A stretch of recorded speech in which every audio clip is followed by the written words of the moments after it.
कफन के हवाले से एक और हमारे यहाँ रस्म पाई जाती है। कफन के ऊपर बाकायदा कफन देने के बाद बाज लोग ऐसी चादर बनाते हैं जिसके ऊपर आयात लिखी होती हैं, कलमा लिखा होता है, कुल शरीफ लिखे होते हैं, और वो इस नीयत से कि ये अल्लाह के कुरान की आयात हैं, ये कलमा तय्यबा है, मैयत के ऊपर डालेंगे तो इसकी बरकत से इसको अजाब नहीं होगा। ये इस तरह के तसव्वुरात होते हैं। ये बिल्कुल एक गलत रस्म है, बल्कि बिदअत है। इसकी पहली वजह यह है कि ऐसा करना अल्लाह के नबी से, सहाबा किराम से, ताबईन से साबित नहीं है।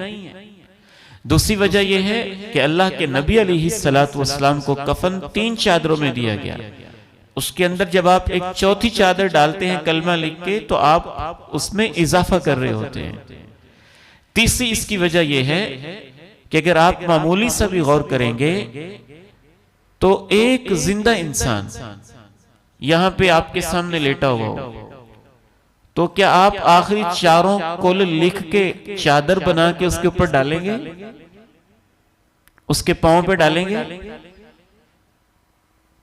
उसके पर्दे वाली जगह पे डालेंगे? तब तो आप फौरन कहेंगे ये गुस्ताखी है। पांव पे कुरान लिखा है, रान पर कुल लिखे आपने और वो लिख के ऊपर रख दिए, तो अब तो आप कहेंगे गुस्ताखी है। तो इसमें तो बेअदबी का शायबा भी पाया जाता है। कुरान मजीद, चौथी वजह यह है कि कुरान मजीद इस मकसद के लिए नहीं है। उसको फायदा देगा जो वो पढ़ता रहा है, जो वो कुरान पे अमल करता रहा है। यूं लिख के रख देने के लिए मैयत के ऊपर इस मकसद के लिए कुरान मजीद नहीं उतारा गया। इसके अंदर एक 5वीं कबाहत भी अजीब व गरीब है कि अगर आप इस नीयत से रखते हैं कि मैयत को इसकी बरकत नसीब हो जाए, तो फिर वो दे के वापस भी उतार लेते हैं। कब्रिस्तान तक ले गए और वहां फिर वापस ले ली।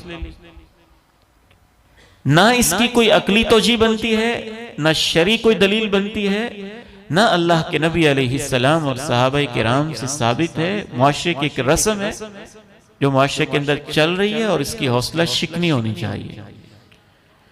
और यहां चूंकि तलबा और रूहानी बेटे बैठे, अगर किसी ने ऐसे रख दी है तो इमाम सब जो जनाजा पढ़ाने वाले हैं वो उतारेंगे तो उसमें इख्तिलाफ का खतरा होगा।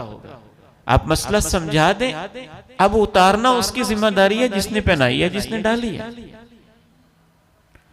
उन्हीं को यह शऊर दिलाएं, आहिस्ता से समझा दें, जिस तरीके से आप मुनासिब समझें।